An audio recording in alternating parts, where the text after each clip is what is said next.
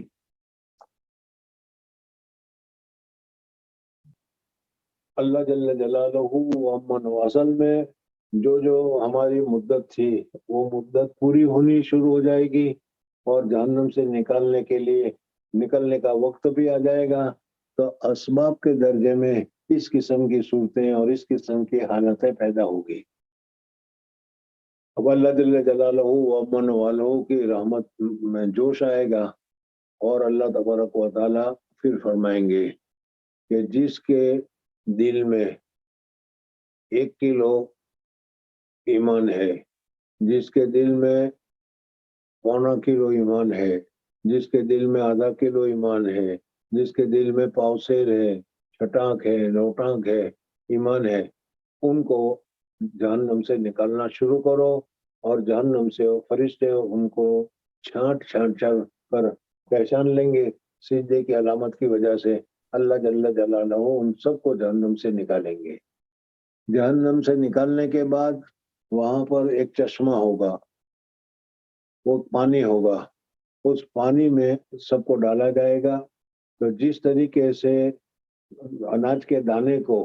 زمین پر رکھا جاتا ہے اور اس کے اوپر پانی گرتا ہے، اور پانی گرنے سے اس کے اندر سے کھوپنے نیا پودا پیدا ہوتا ہے، اسی طریقے سے جہنم میں جلے ہوئے یہ ایمان والے جب وہ پانی میں مائل حیات سے اس کو تعبیر کیا گیا ہے حدیث پاک میں مائع حیات میں ان کو ڈالا جائے گا، تو اس ڈالنے کی وجہ سے جو بدن ان کا گل سڑ کر کوئلہ ہو گیا ہوگا، وہ سارا کا سارا بدن پھر نئے سرے سے کیا ہے گویا کہ ایک نیا پیلا نیا کمپل نکلا، اور نیا کمبل کتنا حسین جمیل اور اچھا ہوتا ہے، اس طریقے سے اس کا پورا بدن صحیح سالم اور اچھی طریقے سے ہو کر وہ نورانی ہو جائے گا، اور پھر اس کے بعد اللہ تبارک و تعالیٰ اس کو جنت میں داخل کریں گے۔ ابھی بارش کی موسم آ رہی ہے یا بارش کی موسم ہے چل رہی ہے، تو بہت سی مرتبہ تم نے دیکھا ہوگا، اور نہیں ہوگا تو ذرا غور کرو گے تو دیکھ لو گے کہ جب بارش آتی ہے تو بارش کا پانی ایک جگہ سے بہنا شروع ہو جاتا ہے، اور بہت ساری چیزوں کو بہا کر وہ پانی لے جاتا ہے۔ اس میں بعض مرتبہ جوار ہے، بعض مرتبہ گیہوں ہے، یا اس کے علاوہ اس قسم کی دوسری جو اناج ہے اس کے دانے بھی پانی میں بہتے ہوئے چلے جاتے ہیں، اور بہتے بہتے کبھی کوئی دانہ پانی میں کیا ہے بہتے بہتے زمین میں رک جاتا ہے، زمین میں ٹھہر جاتا ہے۔ جب وہ دانہ مٹی میں ٹھہر گیا تو اس کا آدھا حصہ جو ہے وہ مٹی کی طرف لگا ہوا ہوتا ہے، اور آدھا حصہ اس دانے کا اوپر ہوتا ہے۔ جو اوپر ہوتا ہے اس کو ہوا لگتی رہتی ہے، گرمی لگتی رہتی ہے، سورج کی روشنی اس کے اوپر پڑتی رہتی ہے، اس وجہ سے وہ سفید ہو جاتا ہے، اور جو اس کے نیچے کا جو حصہ ہے جس کے اوپر ہوا اور مٹی وغیرہ ہوا اور روشنی وغیرہ نہیں پڑتی، وہ کہتا ہے ایک دم پیلا ہو جاتا ہے، اور پھر اس میں سے کیا ہے کوئی کمپل نکلتی ہے، اور پھر اس صورت میں سے اس دانے میں سے کیا ہے ایک پودا نکلنا شروع ہو جاتا ہے۔ جب دنیا میں بہت سی جگہ پر اخباروں میں کیا کہتے ہیں جنگلوں میں جا کر دیکھو گے، کھیتوں میں جا کر دیکھو گے، تو آپ کو یہ چیزیں آسانی کے ساتھ دیکھنے کو مل جائے گی، یا ہو سکتا ہے کہ آپ حضرات نے اس قسم کی چیزوں کو دیکھا بھی ہو۔ تو کہتے ہیں جس طریقے سے وہ دانے جو ہوتے ہیں وہ دھوپ کی وجہ سے گرمی کی وجہ سے پیلا پڑ گیا ہے، سفید ہو گیا ہے، تو اس میں سے پھر کیا ہے ایک بہترین پودا نکلتا ہے۔ اس طریقے سے یہ آدمی جو جہنم میں جلا تھا اور جلنے کی وجہ سے وہ کوئلہ ہو گیا، سیاہ ہو گیا، اس مائع حیات میں پڑنے کی وجہ سے یا مائع حیات کے لگنے کی وجہ سے وہ کیا ہو جاتا ہے پھر انسانی شکل کو اختیار کرنے لگا، اور اس کا بدن جو ہے بہت اچھی طریقے سے کیا ہے بڑا ہو جائے گا اور اچھا ہو جائے گا، اور وہ اس صورت میں پھر اللہ تبارک و تعالیٰ اس کو جنت میں داخل کریں گے۔ بہرحال حدیث پاک میں یہ بتایا گیا ہے تفاضل اہل ایمان فی الاعمال، اعمال ہی کی وجہ سے انسانوں کی فضیلت میں، انسانوں کے درجات میں، انسانوں کے مرتبوں میں کمی بیشی ہوتی رہتی ہے۔ حضرت ابو سعید خدری رضی اللہ تعالیٰ عنہ روایت فرماتے ہیں نبی کریم صلی اللہ علیہ وسلم سے کہا داخل ہو جائیں گے اہل الجنت جنت میں اور اہل النار نار میں، اور پھر ایک مدت کے بعد جتنی مدت کی سزا ہوگی وہ سزا جب پوری ہو جائے گی، اس سزا کے پوری ہونے کے بعد ایمان والوں کو اللہ تبارک و تعالیٰ جہنم سے نکالیں گے۔ تفصیل میں نبی تمہارے سامنے ذکر کی۔ ثم یقول اللہ، پھر اللہ جل جلالہ فرمائیں گے اخرجو من کان فی قلبہ، جس کے دل میں مثقال حبۃ من خردل، ایک خردل کے مطابق بھی، حبہ کے مطابق بھی اس کے دل میں اگر ایمان ہے تو اس کو نکالو، اور پھر نکلنا شروع کا جیسے میں نے تمہارے سامنے ابھی ذکر کیا۔ سوال یہاں پر یہ پیدا ہوتا ہے کہ ایمان جو ہے وہ تو کیا ہے جسمانیت کی طرح نہیں ہے، وہ تو ایک عرضی چیز ہے۔ دل میں ایمان ہے تو کیا ہے اگر دل کاٹ کر دیکھو تو اس میں کچھ بھی معلوم نہیں ہوگا، تو ایمان ایک عرضی چیز ہے جیسے ایک ہوا ہے، عرضی چیز ہے۔ اب اس کے متعلق کیسے کہا گیا کہ جس کے دل میں ایک دانے کے برابر بھی، ایک کیا ہے تل کے برابر بھی جس میں کہ دل میں ایمان ہو، تو اس سے تو معلوم ہوا کہ جسمانیت آ گئی ایمان کے سلسلے میں۔ تو اس کا جواب یہ ہے کہ اصل جو ہے یہ ایمان جو ہے جسمانیت نہیں ہے، لیکن جب آدمی ایمان لاتا ہے اور ایمان کے اوپر عمل کرتا ہے اور ایمان کے اوپر اس کا دوام ہوتا ہے، تو پھر اس صورت میں اس ایمان کی وجہ سے اس کے دل میں ایک قسم کے کیا ہے، ایمان کا جسم پیدا ہو جاتا ہے، وزن پیدا ہو جاتا ہے، اور وہ کیا ہے، تیل کے مانند یا جو کے مانند یا کیا گیہوں کے مانند اتنے وزن کے ذریعے سے وہ ہو جاتا ہے۔ تو اس کے متعلق حضور اکرم صلی اللہ علیہ وسلم نے فرمایا کہ جس کے دل میں،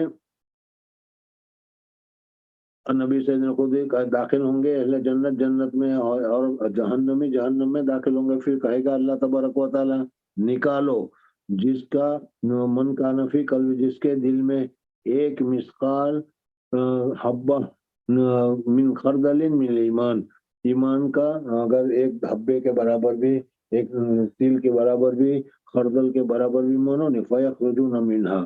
اللہ جل جلالہ امن والوں کے کہنے کی وجہ سے فرشتے ایسے لوگوں کو جہنم میں سے نکالیں گے۔ جب جہنم میں سے نکلیں گے، قد اسودو، وہ سارے کے سارے جہنم کی آگ میں جلنے کی وجہ سے کوئلہ ہو گئے ہوں گے۔ میں نے اس کی تفصیل ابھی بتائی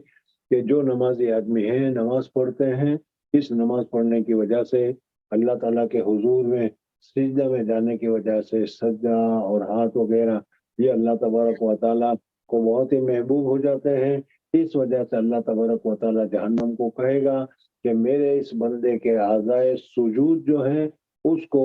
آگ کا اثر نہیں ہونا چاہیے، اس وجہ سے وہ پورا بدن اس کا جیسا جیسا اس کا گناہ ہوگا اس گناہ کی وجہ سے اس کا بدن جلے گا، لیکن یہ جو ہوں گے اعضاء جو ہوں گے وہ صحیح سالم ہوں گے، اور فرشتہ انہی صحیح سالم اعضاء کو دیکھ کر کہ یہ ایمان والا ہے اس کو جہنم سے نکالیں گے۔ لیکن جب جس وقت نکالیں گے تو بالکل کوئلے کی طرح جلے ہوئے ہوں گے اور کوئلے کی طرح کالے ہوں گے۔ وَيَخْرُجُونَ مِنْهَا، پس نکالے جائیں گے اس سے، قد اسودوا، اور وہ بالکل سیاہ ہو گئے ہوں گے، بالکل کالے ہو گئے ہوں گے۔ اللہ تبارک و تعالی میری اور آپ حضرات کی سب کی جہنم کے عذاب سے مکمل حفاظت فرمائے۔ اس وقت ہم لوگ 25 سینٹی گریڈ 25 ڈگری گرمی ہو جاتی ہے تو وہ گرمی ہم سے برداشت نہیں ہوتی۔ ہندوستان میں 45 ڈگری ہو جاتی ہے، وہ گرمی ہم سے برداشت نہیں ہوتی۔ تو جہنم کی جو آگ ہے اور اس کی جو تپش ہے، اس کی جو گرمی ہے، ایک سیکنڈ کے لیے بھی اگر جہنم میں جانا پڑے تو وہ ہمارے برداشت سے باہر ہے، ہم کبھی کسی حالت میں بھی اس کو برداشت نہیں کر سکتے۔ اس وجہ سے جہنم کے جو اعمال ہیں اس سے مکمل بچنا چاہیے اور اللہ تبارک و تعالیٰ سے توبہ کرتے رہنا چاہیے اور پناہ مانگتے رہنا چاہیے کہ اللہ جل جلالہ امن والہ جہنم کی آگ سے ہماری حفاظت فرمائے۔ دوسری بات یہ ہے کہ ہماری یہ جو دنیا کی آگ ہے وہ جو ایک سیکنڈ کے لیے بھی ہمارے بدن کو لگ جائے، ہمارے کپڑے کو لگ جائے تو ہم اس کو برداشت نہیں کر سکتے، جل جاتے ہیں، مر جاتے ہیں۔ جہنم کی آگ اس آگ سے 70% اور زیادہ ہائی ہے اور زیادہ گرم ہے۔ تو جب یہ 70% لو پر ہم سے برداشت نہیں ہوتا تو 70% سے ہائی ہوگی، پھر اس کے علاوہ اللہ تبارک و تعالیٰ کی لعنت ہوگی، اللہ تبارک و تعالیٰ کی طرف سے غضب ہوگا، اللہ تبارک و تعالیٰ کی طرف سے ناراضگی ہوگی، آگ کی حدت ہوگی، آگ کی گرمی ہوگی، وہ ہم کس طریقے سے برداشت کریں گے؟ اس وجہ سے آدمی کو چاہیے کہ وہ اپنے گناہوں سے توبہ کرتا رہے اور اللہ تبارک و تعالیٰ سے جہنم سے پناہ مانگتا رہے اور جنت کے لیے اللہ تبارک و تعالیٰ سے طلب کرتا رہے۔ بہرحال قد اسود، پس ڈالے جائیں گے وہ نہر الحیا میں، یا نہر الحیات، دو لفظ ہے۔ اس وجہ سے یہاں پر آگے بتایا کہ بعض روایتوں میں نہر الحیات ہے، یعنی وہ پانی جو ہے اس پانی میں اللہ تبارک و تعالیٰ نے حیات کی، زندگی کی خاصیت رکھی ہوئی ہوگی کہ جلا ہوا کوئلہ بھی اس پانی میں آ جاتا ہے یا اس کے اوپر وہ پانی لگ جاتا ہے، تو پانی لگنے کی وجہ سے جیسے بارش کے موقع پر اناج کے دانے کو پھر دوبارہ اس میں پانی لگنے کی وجہ سے وہ زندہ تر و تازہ پیدا ہو جاتے ہیں، اس طریقے سے یہ جلا بنا انسان صحیح سالم ہو جائے گا۔ مالک جو اس حدیث کے راوی ہیں، حدثنا اسماعیل قال حدثنی مالک، یہ راوی امام مالک کو شک ہو گیا کہ حیا کا لفظ کہا تھا یا حیات کا لفظ کہا تھا، اس وجہ سے انہوں نے دونوں لفظ بتا دیے۔ کا شک کا مالک فیمبتون، بس اس حیا میں یا کیا ہے اس پانی میں گرنے کی وجہ سے یا اس پانی کے لگنے کی وجہ سے وہ فیمبتون اگ جائیں گے، جیسا کہ اگ جاتا ہے دانا جانب سیل میں۔ سیل کے معنی آتے ہیں بہاؤ، پانی کا جو بہاؤ ہوتا ہے، اس پانی کے بہاؤ میں دانا بہتا چلا گیا، اور جب پانی کا دباؤ کم ہو گیا تو وہ دانا جو ہے اس جگہ پر رک گیا، جس جگہ پر رک گیا اب وہ وہاں رکا ہوا ہے،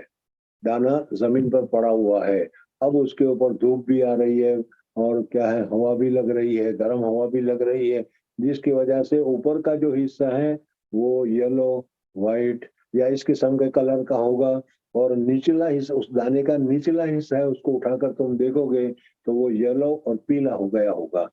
پھر اسی میں سے کیا ہے نیا پودا نکلنا شروع ہو جاتا ہے۔ تو فرماتے ہیں جیسا کہ اگتا ہے حبہ دانا فی جانب سیل، سیل پانی کا بہاؤ، علم تر انہا تخرج صفراء، کیا نہیں دیکھتے ہو تم کہ وہ پیلا ہوتا ہے، ملتویتن، قال وہیب حدثنا عم الحیات، مصنف رحمۃ اللہ علیہ فرماتے ہیں کہ مالک نے تو شک پیدا ہو گیا تھا کہ حیا کا لفظ کہا ہے یا حیات کا لفظ کہا ہے، لیکن اس حدیث کے جو دوسرے راوی ہیں وہ کہتے ہیں کہ حیات کا لفظ ہے، تو گویا کہ امام بخاری رحمۃ اللہ تعالی علیہ جو شک کا پیدا ہوا تھا اس شک کا تصفیہ کرتے ہوئے فرماتے ہیں کہ حیا نہیں بلکہ حیات ہے۔ پھر خردلم من خیرین، خردل کے بعد کیا ہے خردلم من ایمان، اس کی جگہ پر خردلم من خیرین کا لفظ ہے، تو حدیث کے الفاظ میں جو اختلافی الفاظ ہیں اس کو بھی مصنف رحمۃ اللہ تعالی علیہ نے تمہارے سامنے ذکر کیا۔ بہرحال مصنف رحمۃ اللہ تعالی علیہ نے اس سے بتایا کہ اعمال کی ضرورت ہے، اور اعمال ہی کی وجہ سے آدمی کے درجات بلند ہوں گے، اعمال ہی کی وجہ سے آدمی کے درجات کم بھی ہو سکتے ہیں، جیسے کیا ہے ایمان تو لایا لیکن عمل نہیں کیا تو یا گناہ کیا، اس گناہ کی وجہ سے وہ جہنم میں گیا۔ اس کے ساتھ ساتھ امام بخاری رحمۃ اللہ تعالی علیہ نے معتزلہ اور خوارج پر بھی تردید کر دی کہ وہ تو یہ فرماتے ہیں کہ ایمان گناہ کرنے کی وجہ سے آدمی ایمان لانے کے بعد ذرا سا بھی گناہ کرے گا تو گناہ کرنے کی وجہ سے کیا ہے وہ جنت میں نکل جائے گا، جہنم میں نہیں جائے گا۔ یہاں پر دیکھو وہ جہنم میں تھا اور جہنم میں سے نکال کر اس کو جنت میں لایا گیا، یا وہ آدمی ایمان والا تھا اور پھر اس کو جہنم میں ڈالا گیا۔ بہرحال معتزلہ کے اوپر بھی تردید ہو گئی، خوارج کے اوپر بھی تردید ہو گئی، اور مرجئہ کے اوپر بھی تردید ہو گئی، تو اس طریقے سے امام بخاری رحمۃ اللہ تعالی علیہ نے اپنے مسلک کو ثابت کیا۔ جی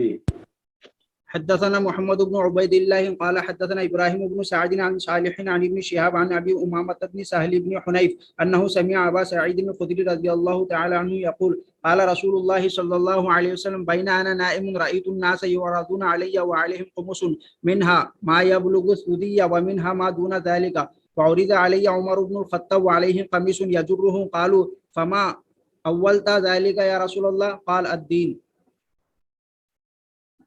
حضرت ابو سعید خدری رضی اللہ تعالیٰ عنہ کی دوسری حدیث تمہارے سامنے ذکر کر رہے ہیں، اور دوسری حدیث سے بھی یہی بتانا چاہ رہے ہیں کہ اعمال کی وجہ سے کیا ہے انسان کے عمل میں انسان کی حالت میں فرق ہوتا رہتا ہے. جس کے عمل زیادہ اچھے ہوں گے اس کا درجہ اچھا ہوگا, اس کو اچھی حالت میں دیکھا جائے گا, اور جس کے عمل کم ہوں گے اس سے اس کا الٹا ہوگا. اسی سلسلے میں حضور اکرم صلی اللہ علیہ وسلم فرماتے ہیں کہ میں نے خواب دیکھا. خواب میں مجھے دکھایا گیا کہ بعض لوگ میرے سامنے پیش کیے گئے. اب اس لوگوں کے اوپر کیا ہے, کپڑا ہے, لیکن کسی کا کپڑا زیادہ ہے, کسی کا کپڑا کم ہے. جس کے اعمال جتنے زیادہ کپڑا پڑا ہوا ہے اور کپڑا چھپا ہوا, کپڑے سے اس کا بدن چھپا ہوا ہے, اور جس کے اعمال سب سے زیادہ بڑے ہیں اس کا کپڑا جو ہے سب سے زیادہ ہے. تو گویا کہ یہاں پر اعمال کو کپڑے کے ساتھ متمثل کر کے حضور اکرم صلی اللہ علیہ وسلم کو دکھایا گیا کہ بعض آدمی اعمال میں کمی, نیک عمل کی کمی ہوتی ہے, بعض آدمی کی نیک عمل کی زیادتی ہوتی ہے. تو ہر ایک کے پاس کپڑا تو ہے, عمل تو ہے, لیکن کسی کا عمل زیادہ ہے, کسی کا عمل کم ہے. اس وجہ سے اس کا کپڑا زیادہ ہے, اس کا کپڑا کم ہے. اس وجہ سے مرجئہ کا کہنا کہ عمل کی ضرورت ہے ہی نہیں, یہ صحیح نہیں ہے, عمل کا ہونا ضروری ہے. بہرحال اس کپڑے کے ذریعے سے بتایا گیا کہ بعض آدمی جو ہے اس کا کپڑا جو ہے وہ صرف سینے تک ہے. تم نے نیک آدمی ہے اس وجہ سے دیکھا نہیں ہوگا, لیکن کیا ہو سکتا ہے دیکھا بھی ہو کہ موجودہ زمانے میں تم قنوت کی عورتوں کو دیکھتے ہوں گے کہ وہ صرف اپنے سینے کو چھپانے کے لیے ایک کپڑا پہنتی ہے اور صرف سینہ ہی اس کا چھپا ہوا ہوتا ہے. تو بعض آدمی ایسے ہیں کہ اس کے اوپر کپڑا ہے لیکن صرف اتنا ہی کپڑا ہے کہ سینہ چھپا ہے, کسی کا پیٹ تک ہے, کسی کا پاؤں تک ہے, کسی کا زیادہ ہے, کسی کا کم ہے. تو تفاضل تو اس سے ثابت ہو گیا. پھر اس کے بعد حضرت عمر فاروق رضی اللہ تعالیٰ عنہ کو دیکھا کہ حضرت عمر فاروق رضی اللہ تعالیٰ عنہ کا کپڑا جو ہے وہ بہت زیادہ لمبا ہے, اور کیا ہے ان کے بدن سے بھی زیادہ ان کا کپڑا لمبا ہے, زمین پر گھسٹتے ہوئے چلے جا رہے ہیں. صحابہ کرام رضوان اللہ تعالیٰ علیہ مجمعین نے حضور اکرم صلی اللہ علیہ وسلم سے پوچھا کہ یا رسول اللہ صلی اللہ علیہ وسلم اس کپڑے کی تعبیر کیا ہے؟ تو حضور اکرم صلی اللہ علیہ وسلم نے فرمایا کہ اعمال ہے, یعنی دین ہے. جس کے پاس جتنا دین ہے اتنا اس کا بدن کپڑے سے چھپا ہوا ہے. جس کے پاس زیادہ دین ہے, زیادہ عمل ہے, اس کے پاس زیادہ ہے. اور حضرت عمر فاروق رضی اللہ تعالیٰ عنہ مکمل ایمان والے تھے, اس وجہ سے ان کا بدن پورا کپڑے سے ڈھکا ہوا تھا, بلکہ بدن کپڑے سے بھی زیادہ آگے بڑھا ہوا تھا. حضرت ابو سعید خدری رضی اللہ تعالیٰ سے روایت ہے, وہ فرماتے ہیں کہ رسول اللہ صلی اللہ علیہ وسلم نے فرمایا کہ اس درمیان میں کہ میں سویا ہوا تھا, دیکھا میں نے لوگوں کو کہ وہ لوگ میرے اوپر پیش کیے جا رہے ہیں اور اس کے اوپر قمیص ہے. ان میں سے بعض وہ ہے کہ ما یبلغ صدیو, کہ ان کا کپڑا جو اس کے صدی پستان کو چھپانے والا ہے, اور ان میں سے بعض وہ ہے جو اس سے کم ہے. اور حضرت عمر فاروق رضی اللہ تعالیٰ عنہ میرے پاس پیش کیے گئے, ان کا قمیص, ان کا کپڑا اتنا لمبا ہے کہ وہ کھینچتے چلے جا رہے ہیں. صحابہ کرام رضوان اللہ تعالیٰ علیہ مجمعین نے فرمایا یا رسول اللہ صلی اللہ علیہ وسلم نے اس خواب کی آپ نے کیا تعبیر فرماتے ہیں یا رسول اللہ؟ تو حضور اکرم صلی اللہ علیہ وسلم نے فرمایا کہ اس کی تعبیر دین ہے, کہ